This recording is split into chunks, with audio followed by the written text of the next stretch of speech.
ভাবুন তো, আপনি বন্ধুকে হোয়াটসঅ্যাপে মেসেজ করছেন, হঠাৎ আপনার ফোনের ক্যামেরা নিজে থেকেই চালু হয়ে গেল। হয়তো আপনার মাইক্রোফোনও সক্রিয় হয়ে গেছে এবং কেউ আপনার প্রতিটি শব্দ শুনছে। আপনার কোনো ধারণা নেই, কিন্তু আপনার পকেটের ভিতরের ছোট্ট ডিভাইসটি এখন আপনার জীবন সম্পর্কে প্রতিটি তথ্য পাঠিয়ে দিচ্ছে কোথাও দূরে, হয়তো 1000 মাইল দূরে থাকা কোনো সার্ভারে। এটি কোনো থ্রিলার সিনেমার দৃশ্য নয়, বরং বাস্তব। আজ আমরা কথা বলব এমন একটি ডিজিটাল অস্ত্র নিয়ে, যার নাম পেগাসাস স্পাইওয়্যার, যা আপনার স্মার্টফোনকে মুহূর্তের মধ্যে পরিণত করতে পারে একটি গোপন নজরদারি যন্ত্রে। পেগাসাস হল একটি অত্যাধুনিক স্পাইওয়্যার যা তৈরি করেছে ইসরায়েলের সাইবার ইন্টেলিজেন্স কোম্পানি জো গ্রুপ। তাদের অফিসিয়াল বক্তব্য অনুযায়ী, পেগাসাস তৈরি করা হয়েছে সন্ত্রাসবাদ দমন, অপরাধীদের ট্র্যাক করা এবং জাতীয় নিরাপত্তা রক্ষার জন্য। তারা দাবি করে এটি কেবল সরকার এবং আইনশৃঙ্খলা রক্ষাকারী বাহিনীর কাছে বিক্রি হয়।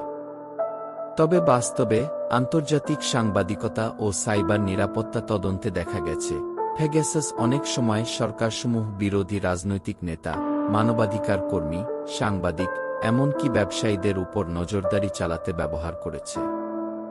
প্রথমবার পেগাসাস প্রকাশ্যে আসে 2016 সালে, যখন সিটিজেন ল্যাব নামে একটি সাইবার নিরাপত্তা প্রতিষ্ঠান খুঁজে পায় একজন মানবাধিকার কর্মীর ফোনে আক্রমণের চেষ্টা হয়েছে। বিশ্লেষণে দেখা যায় এই আক্রমণের পেছনে ছিল পেগাসাস।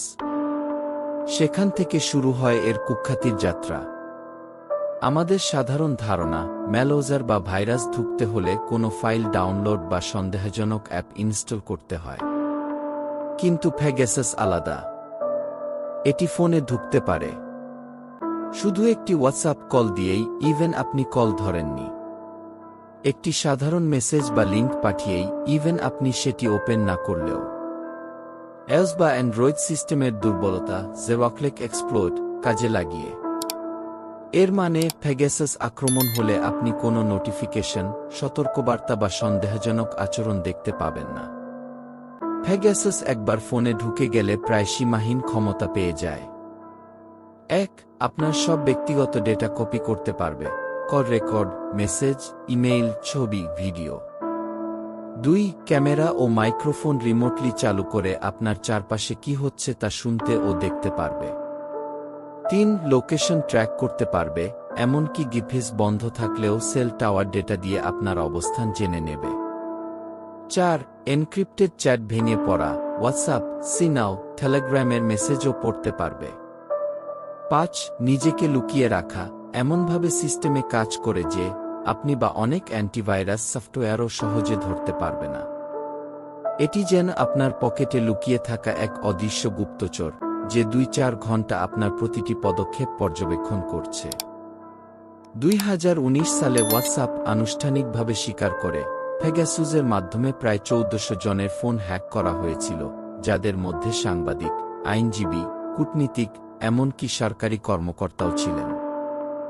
2021 সালে পেগাসাস প্রজেক্ট নামে একটি আন্তর্জাতিক অনুসন্ধান ফাঁস করে যে পেগাসাস বিশ্বের 40টির বেশি দেশের সরকার ব্যবহার করেছে।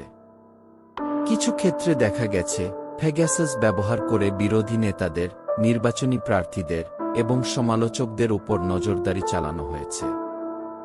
বাংলাদেশের ক্ষেত্রেও, যদিও প্রমাণ আনুষ্ঠানিকভাবে নিশ্চিত নয়, কিছু আন্তর্জাতিক প্রতিবেদনে আমাদের নামও সন্দেহভাজন তালিকায় উঠে এসেছে, যা দেশীয় এবং আন্তর্জাতিক মহলে উদ্বেগ তৈরি করেছে। পেগাসাস এত উন্নত প্রযুক্তি যে সাধারণ ব্যবহারকারীর পক্ষে একে শনাক্ত বা সম্পূর্ণ প্রতিরোধ করা প্রায় অসম্ভব। তবুও কিছু পদক্ষেপ ঝুঁকি কমাতে সাহায্য করবে। ফোন ও অ্যাপ সবসময় সর্বশেষ ভার্সনে আপডেট রাখুন, কারণ কোম্পানিগুলো নিয়মিত সিকিউরিটি প্যাচ প্রকাশ করে। অচেনা লিঙ্ক, ফাইল বা কল এড়িয়ে চলুন। প্রয়োজন হলে ফ্যাক্টরি রিসেট করুন, যদিও এটি সবসময় পেগাসাস মুছে ফেলতে সক্ষম নাও হতে পারে। সংবেদনশীল যোগাযোগের জন্য নিরাপদ এবং আলাদা ডিভাইস ব্যবহার করুন। যদি মনে করেন আপনি টার্গেট হতে পারেন, তাহলে সাইবার নিরাপত্তা বিশেষজ্ঞ বা সংশ্লিষ্ট কর্তৃপক্ষের সাহায্য নিন। পেগাসাস আমাদের শেখায়, ডিজিটাল যুগে গোপনীয়তা আর নিশ্চিত অধিকার নয়, বরং এটি রক্ষা করতে হয় সচেতনতার মাধ্যমে। আমরা যত বেশি প্রযুক্তির উপর নির্ভরশীল হচ্ছি, ততই আমাদের ব্যক্তিগত তথ্য ঝুঁকির মুখে পড়ছে। আপনার ফোন আপনার বন্ধু হতে পারে, আবার আপনার শত্রু। তাই প্রযুক্তি ব্যবহার করুন সচেতনভাবে, কারণ আপনার ব্যক্তিগত জীবন শুধু আপনারই থাকা উচিত। কি যদি ভিডিওটি তথ্যবহুল মনে হয়, তাহলে লাইক, শেয়ার এবং সাবস্ক্রাইব করতে ভুলবেন না।